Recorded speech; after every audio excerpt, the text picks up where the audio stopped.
அஸ்ஸலாமு அலைக்கும் வரஹ்மத்துல்லாஹி வபரகாத்துஹு. ஏக இறைவன் அல்லாஹுவின் அருமையான கடமையை ஆற்றுவதற்காக வேண்டி தங்களின் இயல்பு வாழ்க்கையெல்லாம் விட்டுவிட்டு தங்களை மாற்றிக்கொண்ட ஈமானிய நெஞ்சங்களே, இறைவனின் பேரருள் இடைவிடாது உங்கள் மீது பொழிவதாக. ரமலானிய நோன்போடு பயணிக்கிறோம். நமது மண்ணுலக உயிர் வாழ்க்கையில் நம்மை பற்றி நாம் எண்ணி பார்க்க, ஆழ் மனதோடு விசாரணை செய்து உணர்ந்து பார்க்க, நமக்குள் நாமே ஆன்மீக சிந்தனையுடன் உற்றி நோக்க ஒளிமயமான அரிய தருணம்.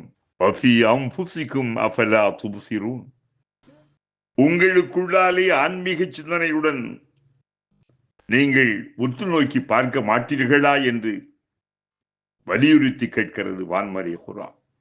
மன அமைதியையும் இறை நெருக்கத்தையும் அடியார்களுக்கு தருகின்றது. ஆன்மீகத்தின் அடிப்படையே தஸ்கியத்துன் நஃப்ஸ், நஃப்ஸை சுத்தப்படுத்துவதுதான்.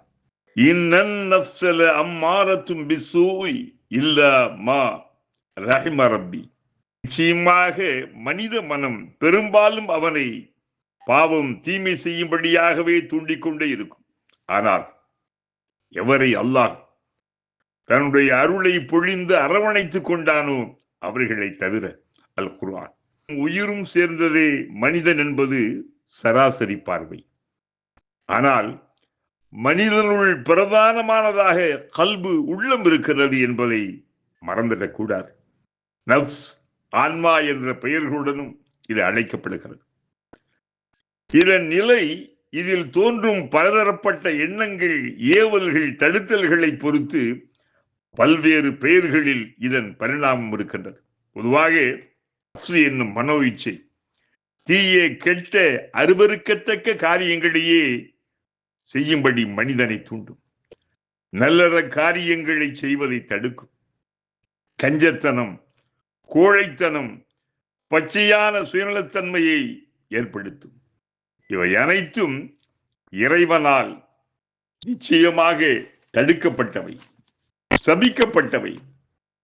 இவற்றை இதயங்களில் அண்ட விடாமல் அப்படியே அண்டி ஒட்டி இருந்தால் அவற்றை அகற்றுவதிலே புனித நோன்பு பெரும்பங்கு வகிக்கின்றது.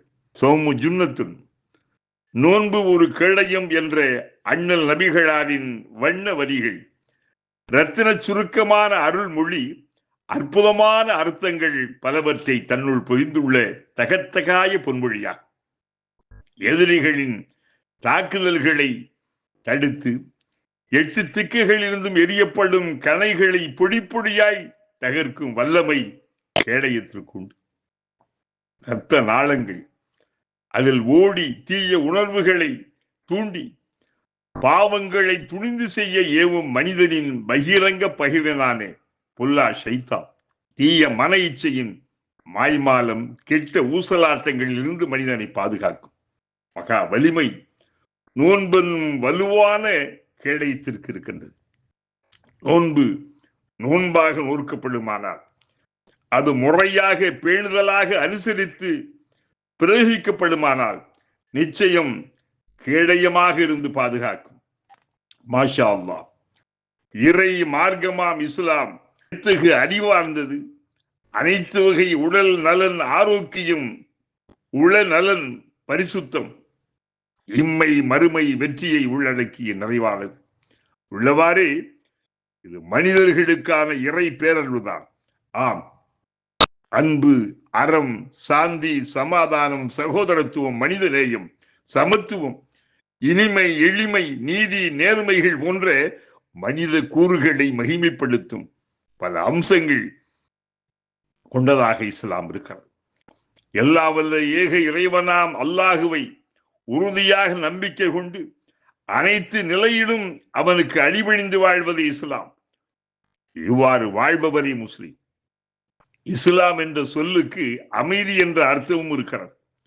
முஸ்லிம் என்றாலே அமைதி தருபவர், எவருக்கும் மிரட்டலாக இல்லாதவர், எவருக்கும் அச்சுறுத்தல் தராதவர் என்றும் சொல்லப்படும்.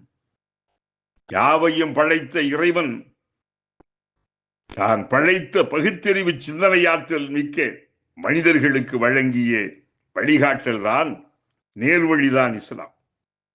மனித ஞானிகளின் கண்டுபிடிப்பல்ல இஸ்லாம். அறிவு ஜீவிகள் ஆய்வாளர்கள் சிலரின் தொகுப்பல்ல இஸ்லாம். அது ஆது மனிதர் அவரது வழித்தோன்றல்களுக்கும் அல்லாஹ் காட்டிய அறிவார்ந்த அழகிய நேர்வழிப்பாதைதான் இஸ்லாம்.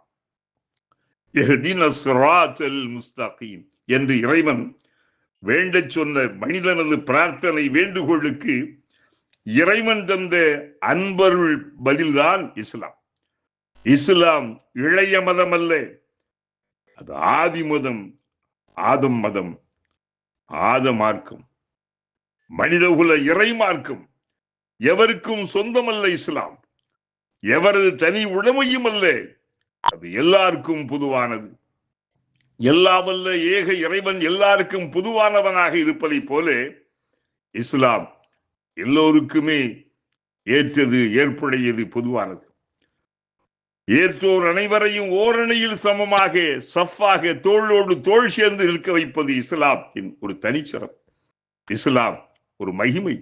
அதன் 50 கடமைகளில் உன்னதமான ஒரு கடமைதான் நாம் நோற்று துறக்கவிருக்கும் மாதத்தின் இப்புனித நோன்பு. நோன்பு நோற்றோர் தோற்க மாட்டார், நிரந்தர தோல்வியை என்றைக்கும் அடைய மாட்டார். இதை இறையருள் கனிந்திருக்கும் இனிய தருணம். இது துவா ஏற்றுக்கொள்ளப்படும் ஏற்றமிகு நேரம். இறைவா, ஏகனே, இனியவனே, எங்கள் நிலை நீ நன்கு அறிவாய், எங்கள் தேவை நீ நன்றாகவே தெரிவாய். எல்லா நிலையிலும் எங்களை நீ பாதுகாப்பாயாக. இந்த பாதுகாப்பு இம்மையிலும் மறுமையிலும் இருக்க நீ அருள் புரிவாயாக. ஹப்லனா மின் அஸ்வாஜினா வ ذُرِّيَّاتِنَا قُرَّةَ أَعْيُنٍ وَاجْعَلْنَا لِلْمُتَّقِينَ إِمَامًا.